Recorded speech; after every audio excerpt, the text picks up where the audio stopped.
So just want to welcome everybody and good afternoon. Thank you all so much for joining us. Welcome to Randall Children's Pediatric Grand Rounds. I'm Christy Capra and I'm your PDNet coordinator. It's nice to have you all here today. I hope everybody's having a great day. Before we begin, I just want to remind you how to claim your CMEs. So there's a QR code listed on the last slide at today's presentation. So you just want to go ahead and scan that so you can easily claim your credit. And remember, you only have 30 days to claim this, so make sure you do that. And of course, reach out to us if you have any further questions or need any help. At the end of the lecture, we've saved some time for some questions, so you can put your questions in the question chat or raise your hand and I can unmute you. But just know that we've got time at the end of the lecture for questions. And let me introduce you to the wonderful Dr. Malika Little. She's our medical director for Randall Children's Hospital Pediatric Infectious Disease Department. She's going to give our formal introductions today. Thank you so much for being here, Dr. Little. Yeah, of course. So do an early thank you to Christy just for organizing and getting Dr. Joshi here. Those of us in ID love talking about AI, not as AI, artificial intelligence, but instead of allergy and immunology, and what a key piece this is to have as a healthcare resource for those kids that really need it. So we're lucky to have Dr. Shyma Joshi here today, as well as in our community as a resource for all of us. And I want to thank him for reaching out and helping make this happen. Dr. Joshi attended Duke University, where he had earned his bachelor's in biomedical engineering, and then returned to his home state of Kentucky, where he completed his medical training at the University of Louisville. Subsequently, he completed his residency in internal medicine at Brown University, and then fellowship in AI, again, allergy immunology, at the University of Texas Southwestern in Dallas. He trained in both pediatric and adult allergy and immunologic diseases. His clinical interests include primary immunodeficiencies, chronic urticaria, food allergies, and chronic sinusitis. He also has an interest in improving healthcare delivery through operational efficiency and public health policies. He is a person outside of medicine, and we appreciate that here in Portland at Randall. He enjoys hiking, playing basketball, and spending time with his family. Thank you again, Dr. Joshi, for taking the time and reaching out. We're excited to hear your thoughts. Of course. Thank you all for having me. I'm really excited to be here, and hopefully we can create some discussion today. It's not a huge group, which is perfect. The goal today is really to highlight some major immunology concepts. We're going to review some really interesting data that we've collected over the past 10 years in terms of newborn screening here in the state of Oregon. And we're going to do some polling. So if you have your cell phone, we're going to have some QR codes that pop up, and as much participation as possible would be awesome. It makes it a lot easier to present, but also I can understand what questions you all may have and how to gear the talk to those topics. All right. So my talk today is called Defining Progress, a Decade of Advancements in Immune Deficiency Disorders. This is the disclosure slide. I've been consulting for a few pharma companies that do live in the space of immunology. Not talking about any of these products today, so should be okay, but want to make sure that this is available for you all. So today we're going to talk about how to determine when an immune deficiency workup is really needed. We're going to spend a good amount of time on newborn screening and where are we in terms of therapy for immune deficiencies. For quite a long time, we were just at prophylactic antibiotics and IVIG, but we have some newer products that are coming out, which is really changing how we approach patients with immune deficiency. I want to take a moment right off the bat, though, to talk about AI, so allergy and immunology. So allergy and immunology is a separate board. So it's American Board of Allergy and Immunology, and it doesn't fall under pediatrics and it doesn't fall under internal medicine because you can go through this fellowship through pediatrics or medicine or med peds. And so it's kind of its own separate board system. I was trained in internal medicine, and then when I was at UT Southwestern, we spent more than half of our time at Children's Hospital in Dallas. And so we got a lot of pediatric training there as well. So what does immunology entail? So a lot of referrals that we get don't really fall under immunology. What we see are primary and secondary immune deficiencies, autoinflammatory conditions. So think about autoimmune conditions. That's when the adaptive immune system, right, T cells, B cells, go bonkers and really attack yourself. And that's where you get autoimmunity. Autoinflammatory is when the innate immune system is inappropriately turning on, and you're ending up with these just inflammatory states, which can be really problematic and really hard to manage. And then we're also involved in a lot of multidisciplinary cases. So cases that don't fall perfectly into one category, immunology is often pulled in as we don't have a single organ system, which does allow us to kind of look at the patient as a whole. All right, we're going to start off with a case. This was the first inpatient I saw here at Dornbecker when I moved here about 7 years ago. So we have a 5-year-old male that recently moved to Oregon. I presented to the ER with productive cough, fevers, and shortness of breath. He had a history of several pneumonias when he was living in California. We're talking 4, 5, 6 pneumonias that were treated, some inpatient, some outpatient. And there's no real family history of immune deficiency. This was a CT scan taken in the ER when he was admitted. You see, it's hard to see just a single image, but you have a complete collapse of the left lower lobe, likely related to diffuse narrowing of the left main bronchus and some more focal narrowing at the left lower lobe bronchus as well. So not great. We'll come back to this case in a second. So when we think of primary immune deficiencies, the general definition is a genetic disorder that leads to impaired immune function and increased susceptibility to infections. So that's really the first question we ask whenever somebody's coming in for a question about their immune system. How many infections have you had? There are over 480 genes at this point that have been identified that contribute to primary immune deficiencies, which is tremendous. When I was training just again 7, 8 years ago, that number was in the low 300s. So just over the past 7, 8 years, we're talking an extra 150 genes that have been identified that are associated with primary immune deficiencies. Clinical presentations can range from very mild viral respiratory infections to obviously severe life-threatening infections. And these are often associated with autoimmunity, autoinflammatory diseases, and malignancies. So when I teach our fellows, we never really call it a pure immune deficiency. We always call it an immune dysregulatory syndrome because usually it's the immune system doesn't work well enough to protect you, but also is inappropriately being activated and causes autoimmunity or autoinflammatory disease. And so these patients are finding that balance of calming the immune system enough so they don't have the autoinflammatory properties, but also boosting the immune system enough so they can protect them from infections. So it's always a fine balance. So this is the first polling question. Hopefully this is working. The QR code's popping up. What are the warning signs of primary immune deficiency?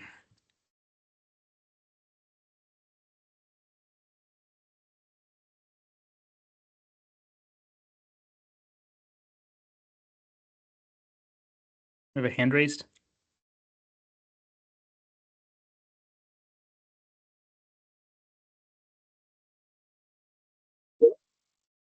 Unfortunately, Dr. Joshi, this is Malika. I'm not seeing your QR code popping up, and we're going to see if Christy can. Oh, there we go. Just did. Just popped up? Yeah. Okay.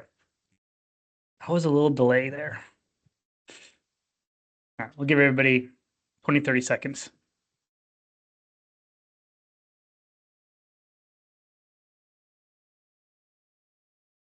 I think we're going to take questions at the very end.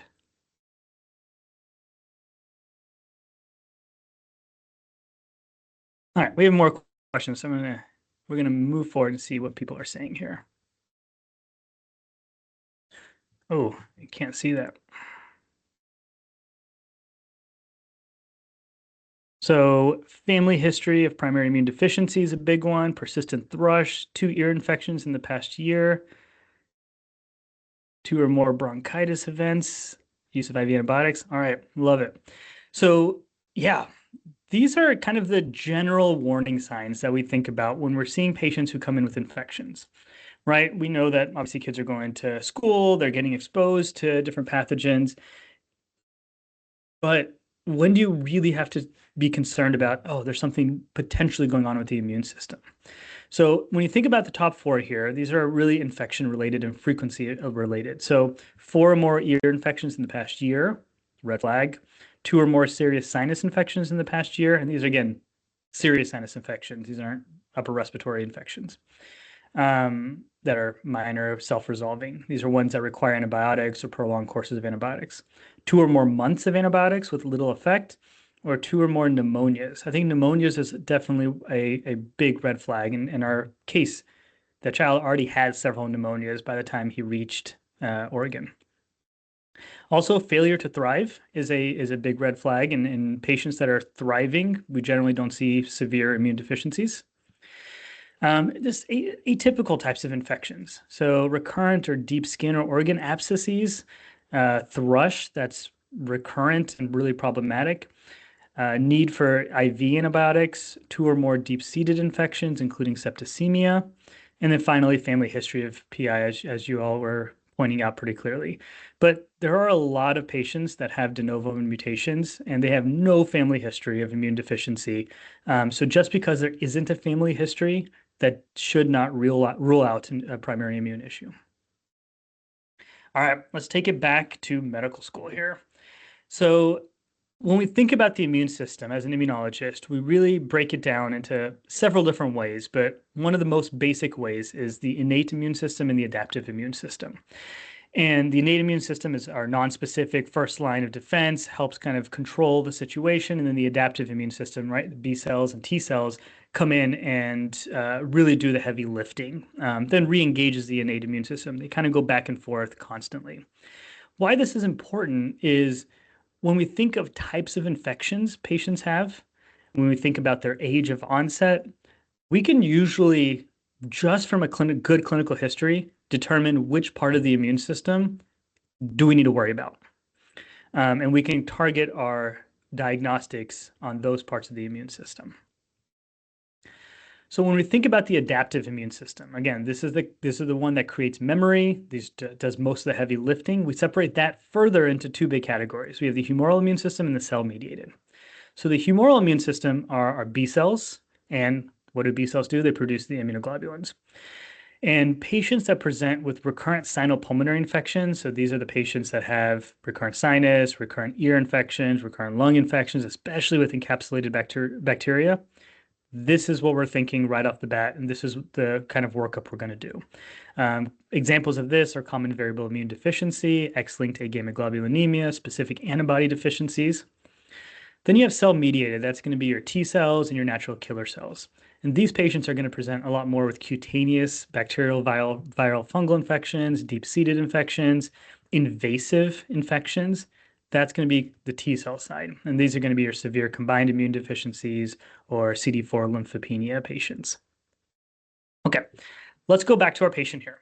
So remember, he came in, he's a 5-year-old with pneumonia for 5th or 6th time at this point. And one of our astute residents was like, this is not normal. So what they decided to do is, let's get some immunoglobulin levels. And they found that their IgG level was undetectable, IgA was undetectable, IgM was essentially undetectable, IgE was undetectable. And then they looked at their lymphocyte counts. So specifically the breakdown of lymphocytes into T cells, B cells, and natural killer cells. Their T cell counts came back normal, their natural killer cells came back normal, but their B cells, none at all. All right, so hopefully this QR code will pop up a little bit faster this time. What is the most likely diagnosis at this point?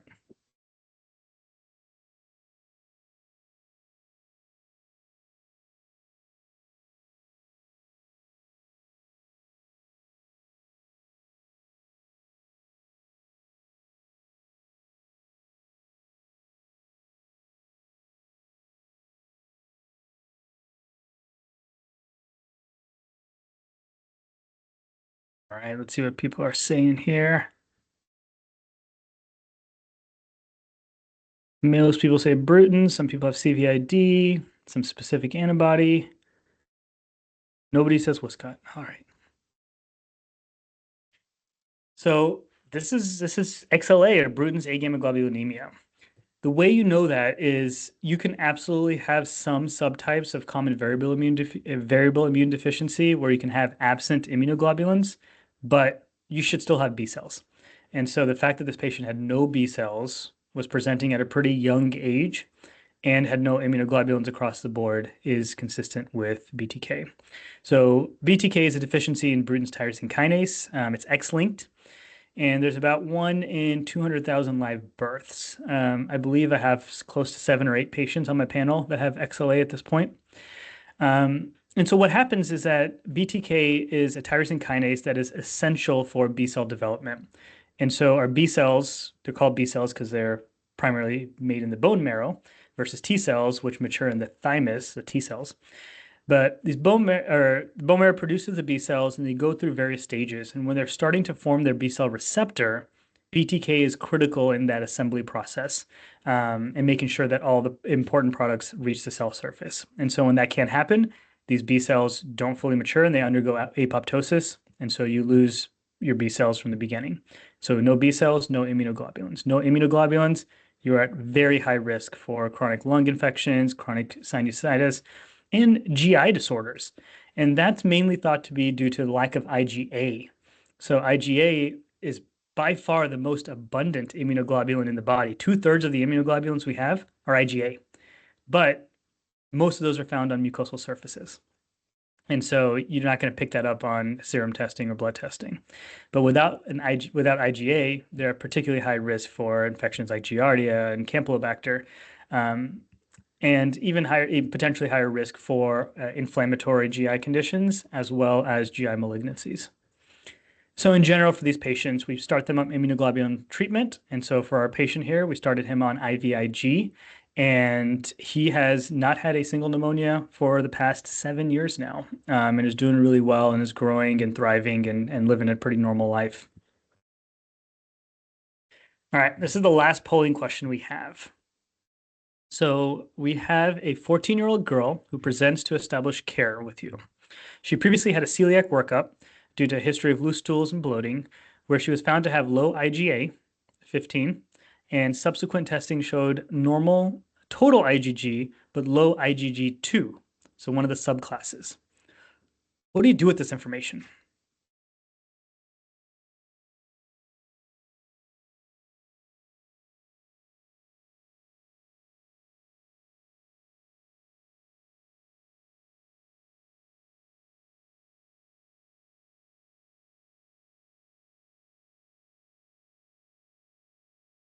Give it 10 more seconds.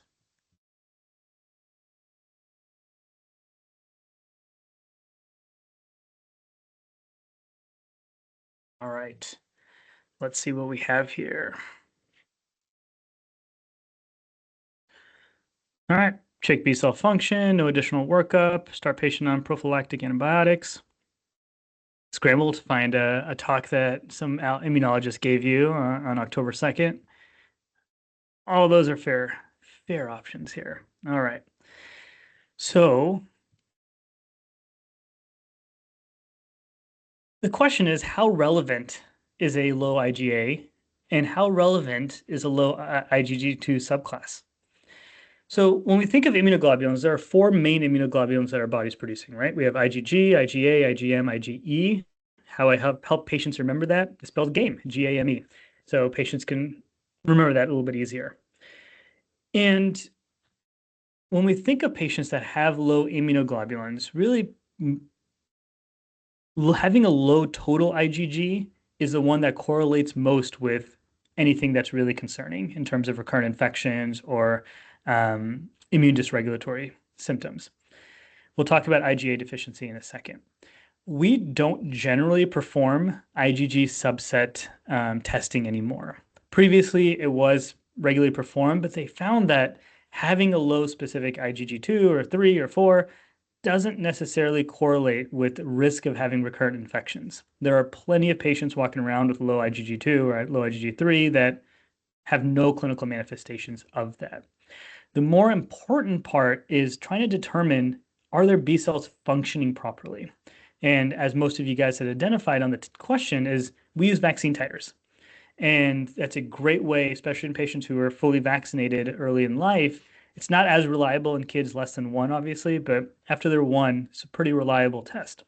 And so what we do is we check their vaccine titers, make sure that they're responding well to those vaccines.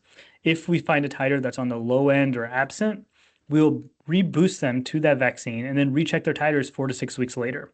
Our goal is to determine if the B cells are really able to identify the vaccine, class switch, produce IgG antibodies against that vaccine pathogen, and retain those antibodies over time. That by far correlates more with chance of recurrent infections than any IgG subclass levels. Those IgG subclasses is really just a lab finding. They're not really a disease in itself. We often check their lymphocyte subsets, as I mentioned, their T cells, B cells, and K cells. That helps us identify certain conditions, complement system. And then we can also look at how their B cells are maturing. And so this is a test that we often run that's looking at different markers on where B cells are in the maturation process. And so these tests, again, are relatively new in terms of being clinically and being commercially available. So these are things we couldn't do 10, 15 years ago on the scale we're able to do at this point. So let's talk about selective IgA deficiency briefly. So the patient that we just talked about had an IgA of 15. So technically, they actually don't have selective IgA deficiency. You have to have a level below 7, so really undetectable levels to meet that criteria. Sometimes labs have cutoffs of like less than 50. They can't detect anything lower than that. And if that happens, we often have to repeat it. We have to send it to specific labs that can actually see how low it is. Having a slightly low IgA doesn't really correlate with anything. Having absent IgA may. Somewhere around 85 to 90% of patients, even with selective IgA deficiency, so absent IgA, are completely asymptomatic. They are walking amongst us, and we have no idea that they have low IgA because nothing's presenting in a way that shows that they have low IgA. To meet the criteria for selective IgA, you also have to have normal IgG and IgM. Yeah. And oftentimes they're correlated with low IgG2 and IgG4, which again, does that clinically matter much? Probably not. But having IgA deficiency is pretty common. So 1 in 150 to 1 in 1,000 patients in the US have selective IgA deficiency. And we are seeing them all the time now because of celiac testing. We're checking celiacs so much more frequently, and part of that panel is you check a total IgA level. And then when you see a low IgA or an absent IgA, they make their way over to us, and we often have to just tell the family, great, we know that this exists, and we're not going to do anything about it. And most of the families are completely okay with that. And we take a good history, making sure that they're not having recurrent infections or whatnot, because there are a small subset of patients that can have an increased risk of sinopulmonary disease or GI manifestations. But the vast majority of patients are completely fine, and we don't really recommend doing additional workup if they're clinically doing very well and we happen to just find this low IgA level. One question that always comes up is that now that if you've identified a low IgA, what do you do with that information, right? You can tell the family, be aware that there may be some infection risk increase in their future, but if nothing happens, nothing to worry about. If it does happen, let us know. But one of the big questions is, what do we do with transfusion? So there are no consensus guidelines, unfortunately, across the board that say, hey, these patients need to be treated differently than the general population. But a lot of places have put out these kind of wishy-washy guidelines of, hey, maybe consider using washed blood products so we can remove any IgA. So the concern here is if your body's not producing any IgA, you may produce antibodies against IgA, right? If it's not getting exposed to it, your body's like, all right, having IgA is not normal. I'm going to produce some IgG antibodies against IgA or IgE antibodies against IgA. And if those are floating around and you get transfused with a blood product that has some IgA left over in there, could that lead to infusion reactions? Could that lead to anaphylaxis? And this all started back in 1964. There were 6 patients that were identified of having moderate to severe reactions to transfusions. And what they did was they found these anti-IgE antibodies in their serum. And they used this agglutination test to show that, okay, these are creating these anti-IgA antibodies may be creating some problems here. That was really it. That's where all of this started. There wasn't a good trial. There wasn't a large population study. There was really a whole lot of nothing. But just this theory that this could cause issues. And so when you look at the overall numbers, there are about, of those patients that have absent IgA, so we're talking around one out of every 500 people in the US, of those patients, 1 out of 1,200 of them have these anti-IgA antibodies in their body. So still not terribly common, but not uncommon. But we do get over, in the US, over 21,000 or 21 million blood products are transfused every year. And if you add those numbers up, you would anticipate 46 blood transfusion reactions due to anti-IgE antibodies each and every day. And when you look at large databases, especially in Europe, that doesn't happen. It is exceedingly rare to even have transfusion reactions in the first place, or moderate to severe transfusion reactions. And they've gone back and looked at those patients that have had reactions, and the vast majority of them do not have anti-IgE antibodies present at all. And even those patients that have those anti-IgE antibodies, they've retransfused those patients without any specific products, and they do just fine. So it is coming to question now, do we really need to treat these patients differently? Do we need to spend that extra money, the extra time on providing them with these products that are washed of IgA? Right now, I don't think there's enough data to really say one way or the other, but it seems like the more and more data that's coming out is that we're leaning away from doing that as a routine thing for patients who have low IgA, because we're just identifying so many IgA absent patients now. All right, we're going to switch to T cells and SCID now, but just wanted to call out that last week was National Penicillin Allergy Day, so it's at the end of September every year. And just a quick shout out from my allergy side of my work, that patients, even kiddos that have had kind of non-specific rashes with penicillins, that they should absolutely be evaluated, and hopefully their penicillin allergy should be removed so they're not carrying this for the rest of their life. All right, let's switch over from a lot of the humoral immune system to SCID, so severe combined immune deficiency. So this was really first identified back in the 1950s by the Swiss pediatricians Eduard Glanzmann and Paul Rinicker. And that is why it was originally actually called Swiss type immune deficiency, because they found it in infants that lived in Switzerland that were dying of infections and found to have no lymphocytes at all. And so you see the first kind of rumblings in literature in the 1950s and the 1960s, but really in the 1970s and 80s is when this really took off and started getting national attention, especially here in the US. So this child in this picture, this is David Vetter, also known as the Bubble Boy, unfortunately. But David was a patient at Texas Children's, and he unfortunately died in the early 1980s. But he had X-linked SCID. And his story really caught the attention nationally and caused a lot of interest in immune deficiencies. So SCID, again, severe combined immune deficiency, which really means that you're going to get parts of the immune system beyond just T cells to be problematic. And so when your T cells are not functioning, we consider the T cells as really the quarterback of the immune system, that you get B cell dysfunction and often natural killer cell dysfunction as well. This is absolutely a fatal condition if it's not really addressed urgently. And there's many subtypes of SCID. SCID is this umbrella term of so many other underlying genetic conditions. There's X-linked SCID, where you have absent T cells and natural killer cells, but you do have B cells. They're not normally functioning because they need the T cells there, but they are present.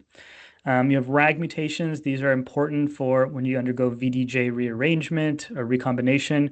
And then ADA, there's, again, a whole list of different types of SCID. So what's changed over the last 10 years? And really, it has to do with this information. And this is one of the main reasons why things have changed. So this is a study out of Turkey, a cohort of 54 patients that they had, and they looked at kind of the outcomes of all their patients with SCID. And they found that the patients that got a bone marrow transplant had a much better survival than those that didn't get a bone marrow transplant. Absolutely makes sense. You have the red line, that's the bone marrow. You have the blue line, that's no bone marrow on the top graph. On the bottom, they're looking at the patients who, when they underwent bone marrow transplant, did they have an infection or not?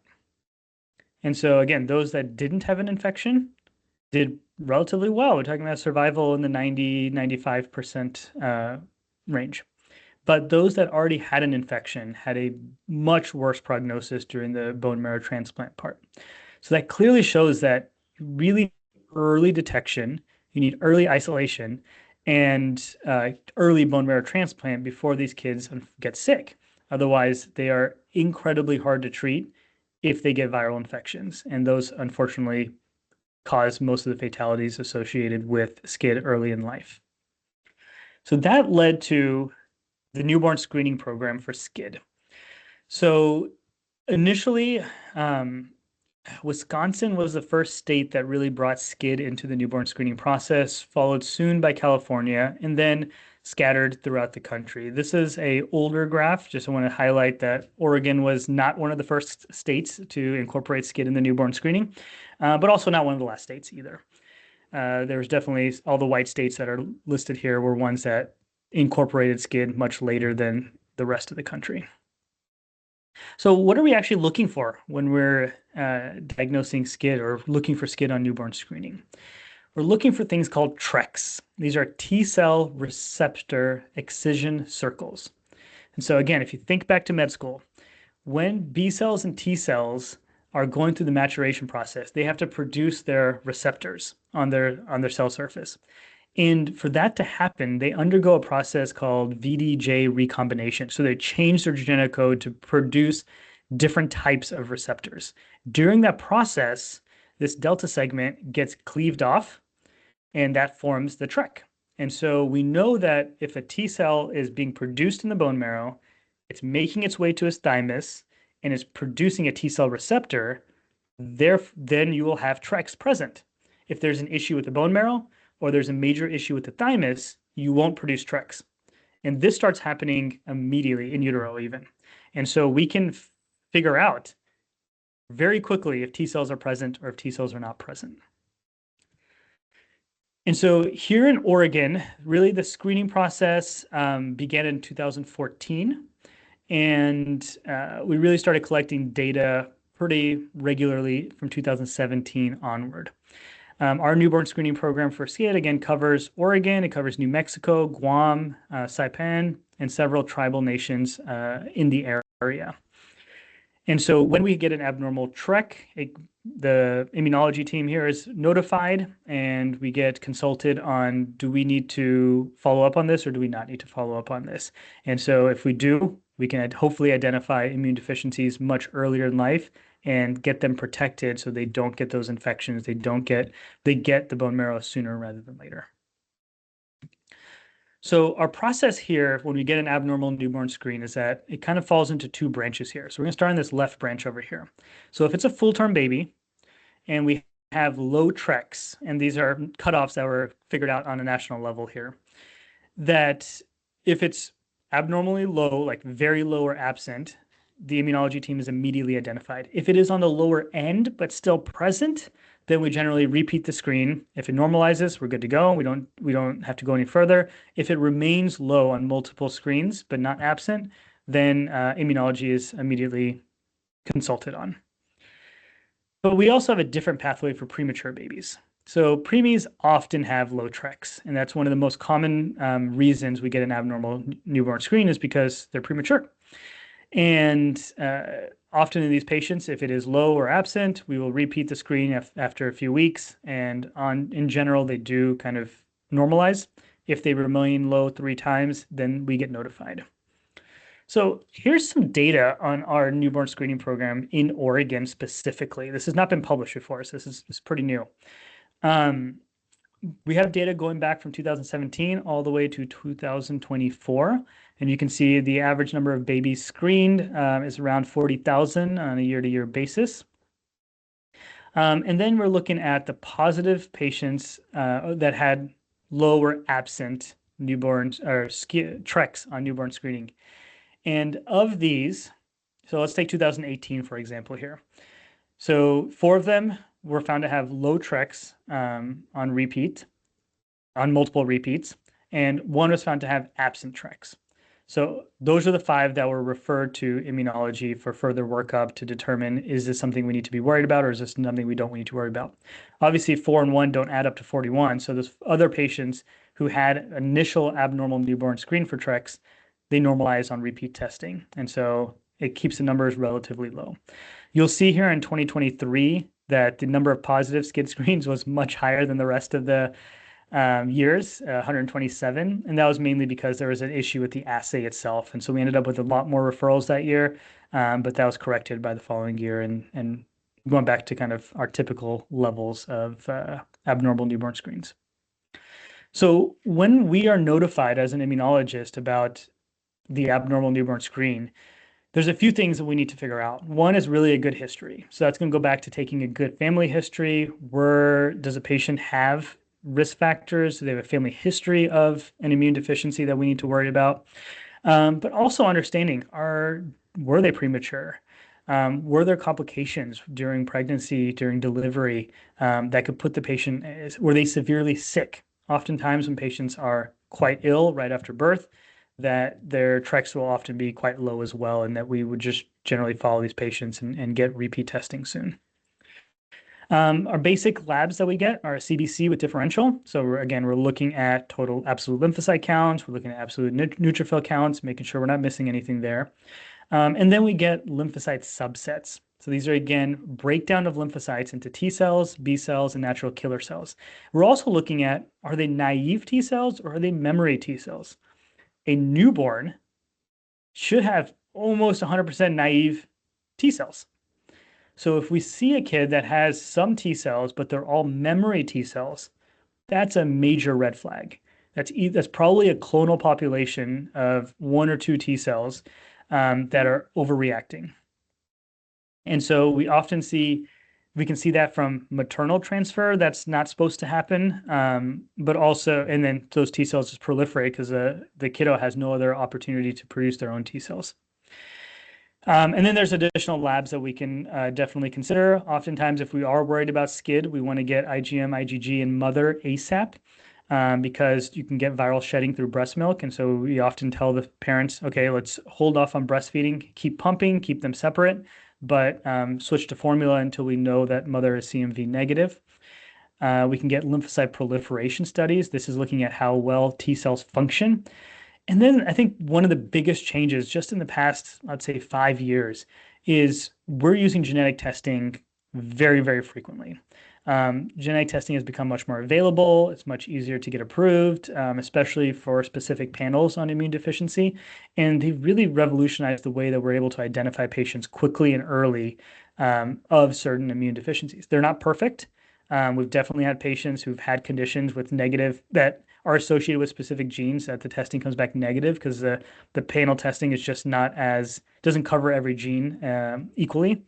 But it is a great place to start and a great tool that we have that, again, we didn't have 10, 15 years ago. So let's look at our patients specifically, again, over the past 7 years. So what did these patients end up with? So 11 of the patients that, again, got referred to us for abnormal newborn screens for TREX, 11 of them had DiGeorge. So DiGeorge causes issues with thymic development. And so the thymus that sits on the heart that helps mature T cells, it doesn't form as quickly or formally or properly in patients with DiGeorge. There's a whole range where you can have very little T cell abnormalities. You can have moderate T cell abnormalities. Or if you have complete DiGeorge where no thymus forms at all, then that's almost like SCID. You have no T cell development, unfortunately. And these patients often require a thymic transplant. And they do thymic transplants only in one place in the US at Duke. And what they do is they take thymic tissue when kids have heart surgery, and they take the tissue, process it, and then they actually implant it in kids who don't have a thymus in their thigh. And those T cells know when they come from the bone marrow, they know, oh, I need to go to the thigh because that's where the thymus is now based off of chemokines. And they can still mature properly and actually produce very functional T cells. But luckily, all of these kids that we had, these 11 kids that we had here in Oregon, they were all mild to moderate to George. And so their T cells actually normalized, most of them normalized with time. We also have this kind of other category, which you have thymic involution, trisomy, some unknown cases that fall in that category. We've had 4 SCID kids over this time frame. Different forms of SCID. We have X-linked SCID, Artemis, which is an issue again with VDJ recombination, JAK3. These kids were referred over to bone marrow transplant urgently and making sure that they are staying isolated at a very early age so they don't develop any of those infections, which can complicate bone marrow.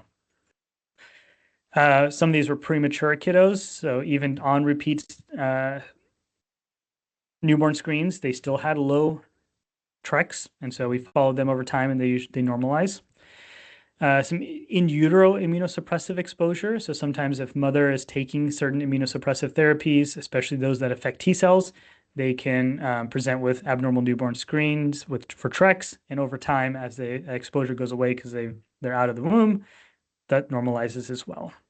And there's also a few more immune deficiencies that you can pick up on. So we picked up on an ataxia telangiectasia at a very young age, which is great because we can help prepare the family, making sure that their immune needs are taken care of and get them over to neurology to have additional workup done. So there's a lot of benefit here to this TREX screening early on so we can make sure we can take care of these kids well. So let's say we do have a kid that we are concerned that has severe combined immune deficiency. So number one thing right off the bat is we need protective isolation. We need to strictly prohibit visitors, social gatherings. We try to avoid bringing them to clinic because of all the sick contacts in the clinic space. We make sure that they're not on well water. If they're on well water, we switch them over to bottled water, just because there are pathogens there that these kids are quite susceptible to. We make sure that they can receive their vaccines if they want to, except their live vaccines. They're just not going to respond particularly well to vaccines because they're not having that T cell response that is really needed for a robust vaccine response. We also recommend that families avoid live vaccines as well because of the viral shedding possibility. For blood products, they have to be irradiated, leukocyte reduced, CMV negative, and we start them immediately on prophylactic antimicrobials, usually antifungals, usually antibiotics, and we immediately start them on immunoglobulin replacement. Even though they may have B cells, they're not producing appropriate immunoglobulins because you need that T cell B cell interaction, which their bodies just can't do, unfortunately. So when we take a step back from SCID itself, when we look at all therapies for primary immune deficiencies, like I said, we have a few tools. We have immunoglobulin replacement, which we'll talk a little bit more about in a second. So IVIG, subcutaneous immunoglobulin. We have prophylactic antibiotics, which is still a fantastic tool that we use very often. And we'll talk about that again a little bit more. But really what's changed over the past really 5 to 10 years is we're starting to get specialized therapies for certain types of immune deficiencies. So leniolisib is a medication we use for activated PI3 kinase delta syndrome, which presents almost like common variable immune deficiency. They have a lot of immunoglobulin issues, but this medication, it just inhibits that gain of function mutation, and it works very well. It's very expensive, but works very well. And often we can take patients off of immunoglobulin replacement therapy because they're doing so much better on this specialized drug. We use interferon therapy for patients with chronic granulomatous disease, abatacept as a CTLA-4, and we use that on patients who have CTLA-4 deficiency. And so CTLA-4 is a critical receptor found on T regulatory cells, and so we can replace that, and these patients do tremendous on that. And then obviously GM-CSF if they have neutrophil issues.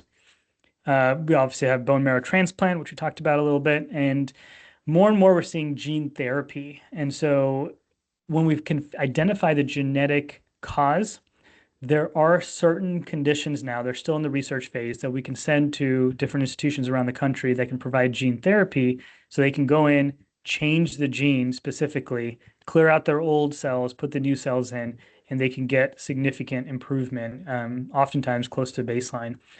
with gene therapy. So when we think about immunoglobulin replacement, there's really two big categories here. We have IVIG and subcutaneous immunoglobulin. Originally, immunoglobulin was actually given intramuscularly. And when I talk to patients who are now in their 70s and 80s, 90s, that originally were put on intramuscular, they have some really, really terrible stories about that because it was exceedingly painful, and especially if they were getting it as a kid. Now we use, again, mainly IVIG and subcutaneous. So IVIG, the main benefit is you're giving it straight into the IV. Their levels, their IgG levels, increase very quickly, which is great. Gets them to that normal level quickly, and usually we can get them on just monthly infusions. It's monthly because IgG actually lasts about 21, the half-life is about 21 to 28 days. And so that works out to about once a month. Most of these require infusion centers. Sometimes you can get home infusion teams to go out, but it's a big burden for families, having to schedule around that, having to bring them in. Oftentimes kids are missing school or they're trying to come in on weekends, which often, again, affects their social life. Side effects, you can get infusion reactions, just like with any of these types of blood product infusions. Fatigue is common, headaches. You could even get aseptic meningitis. Not terribly common anymore, but definitely happens. And you can get thrombotic events. So blood clots are, again, rare with the most recent formulations, but can absolutely happen. On the other hand, we have subcutaneous immunoglobulin replacement. And so this is where patients essentially put it, I can go back to this picture really quick. So this is a kiddo doing subcutaneous. So he has these needles that get put into the skin, usually in the legs or the abdominal area, and get taped on. And then the immunoglobulin is actually just pushed through a pump into those spaces. And you get a tiny little goose egg there. And that gets absorbed usually over 24 to 48 hours. But the beauty of this is you can do this at home, which is a huge improvement in quality of life for a lot of families. Not all of them. Some of them don't want to do it at all and want to rather do it at an infusion center. But for those that want that home option, this is a big improvement for them.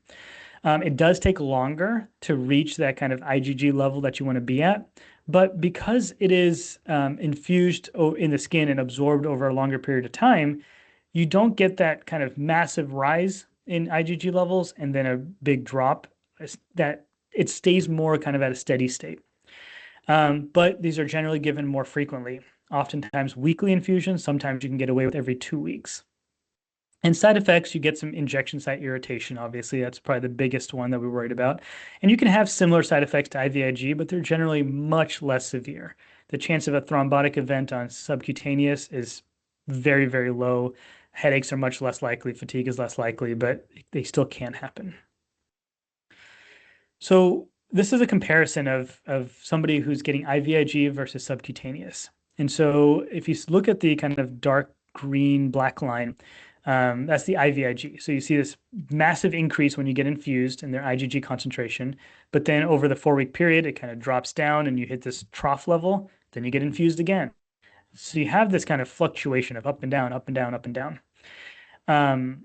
Versus the subcutaneous, which is the green line, the light green line, it takes much longer. We're talking month plus to get to IgG levels at the concentration you may be shooting for, but it stays pretty steady. You don't have that up and down process.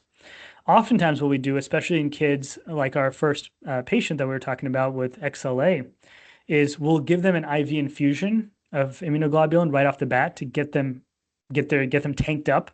And then we'll switch them to subcutaneous going forward. So that's the red line here that you get. It's kind of surge initially with the IVIG and then just continue them on subcutaneous. So they're protected quickly and they're maintained at a good level. All right. I just want to touch briefly on prophylactic antibiotics. I do feel like as physicians, we're often a little bit apprehensive of using prophylactic antibiotics. And that's reasonable because we need to be stewards of antibiotics and make sure that we're not putting people at risk for developing side effects from the antibiotics, but also pathogen resistance.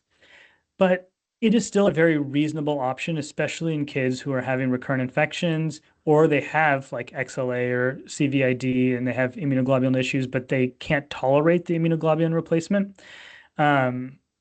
We use prophylactic antibiotics not infrequently. So this was a multi-center randomized phase 4 trial. It was a crossover design out of Netherlands. And what they did was they put patients on immunoglobulin replacement, or they put them on prophylactic antibiotics. And they looked at those patients that either had a subset deficiency or had normal immunoglobulins, but had poor response to vaccines. So these are not your like severe CVID, XLA patients. These are kind of these milder, some immune dysfunction here, but doesn't fit into one of the more severe categories.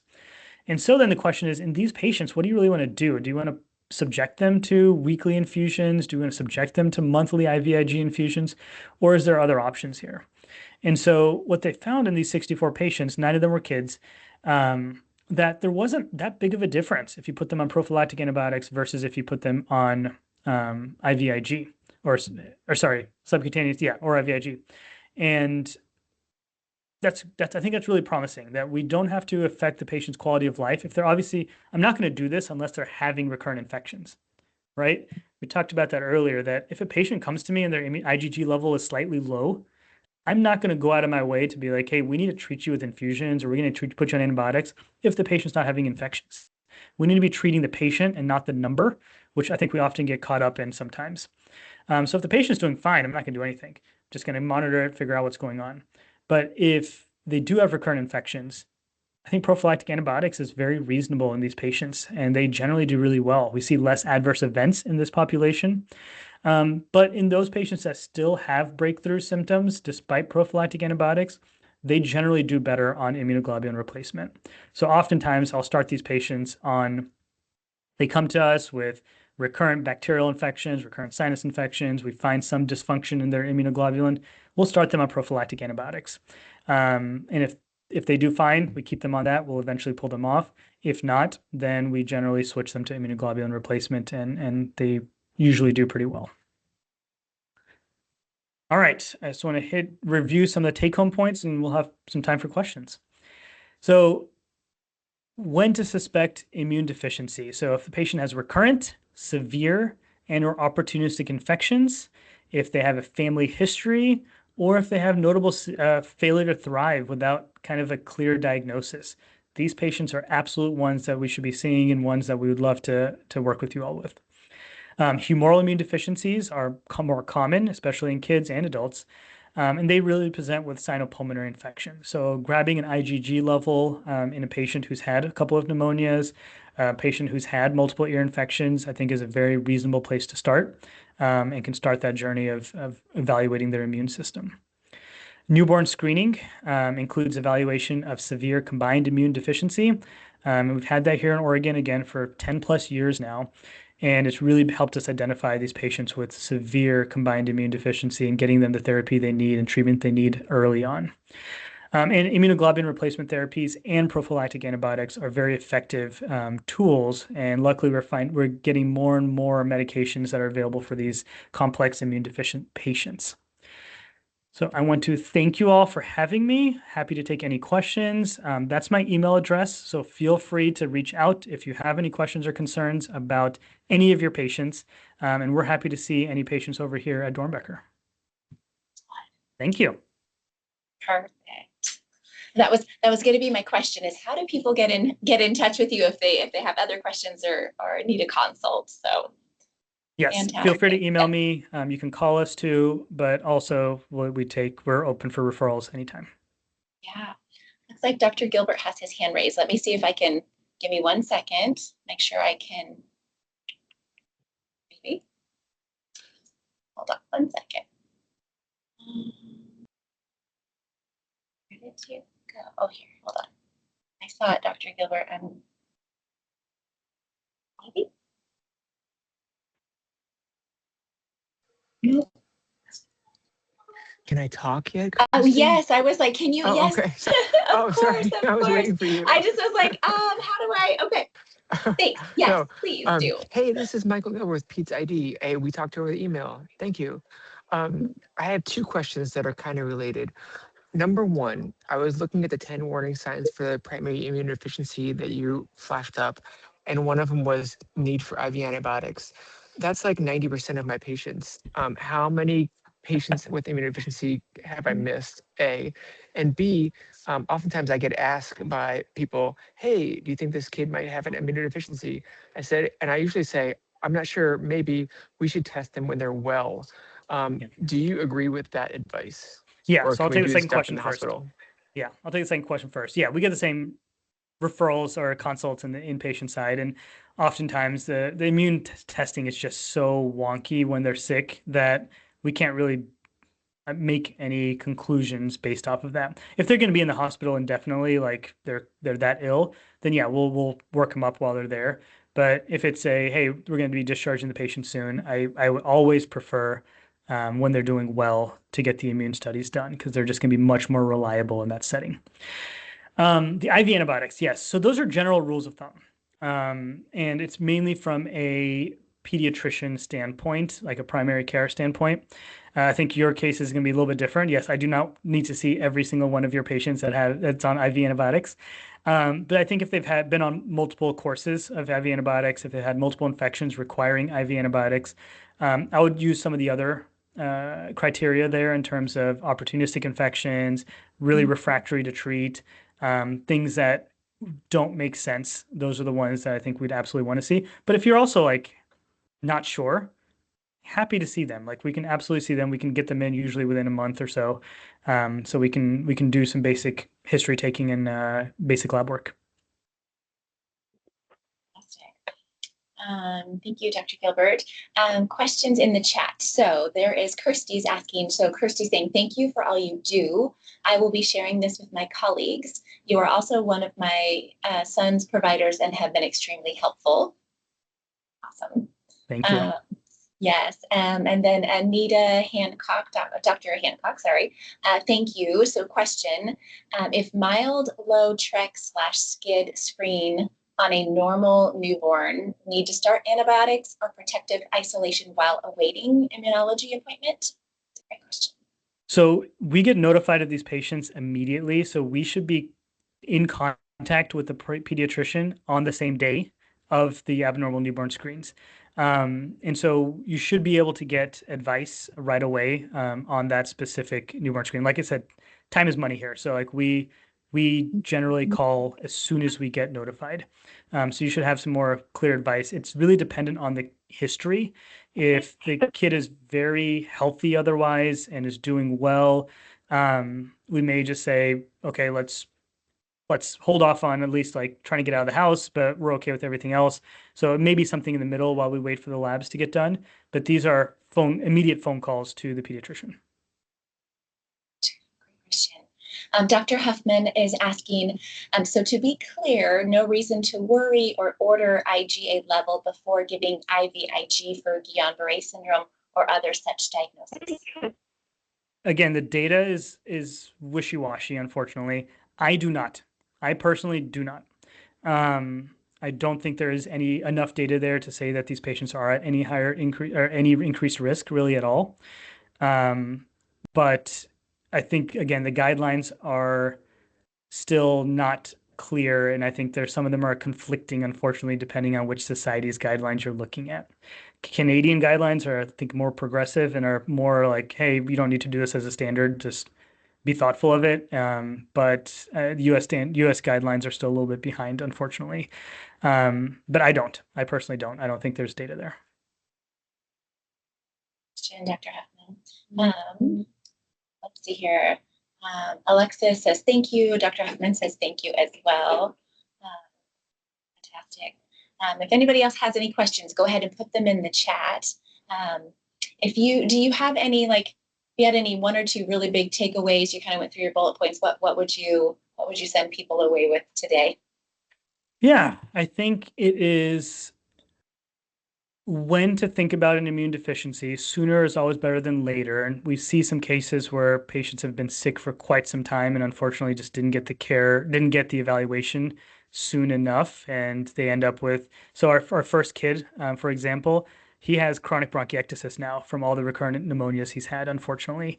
And if he was evaluated sooner, we probably could have prevented that.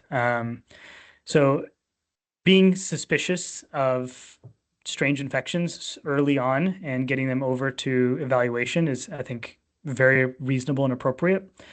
And then, yeah, just being aware that what SCID is, and on the newborn screening that we are in Oregon, been doing it for 10 years now. I think we do it very effectively and efficiently. And so just being aware if that does come back abnormal, that we may just get a repeat newborn screening. We're not necessarily go straight to full evaluation right off the bat. Great. Anita just said she's trying to scan the QR code. So I think it'll populate after this is over, Anita. Thank you for putting that in the chat. Great. Oh my goodness. Any other questions? You guys, thank you so much for being here. What a fantastic lecture. Thank you for all you do for these patients and their families. Anita says she's too eager. So it's coming, I promise. But yeah, no, we really appreciate you and your time. And I'll go ahead and put your email in the chat just in case anybody missed that on the side. And yeah, I hope everybody has a great rest of your day. Thank you all so much for joining us today. And thank you, Dr. Joshi, for speaking. Of course. Thank you all. Have a great day. Yeah. All right. Take care, everybody. Thanks.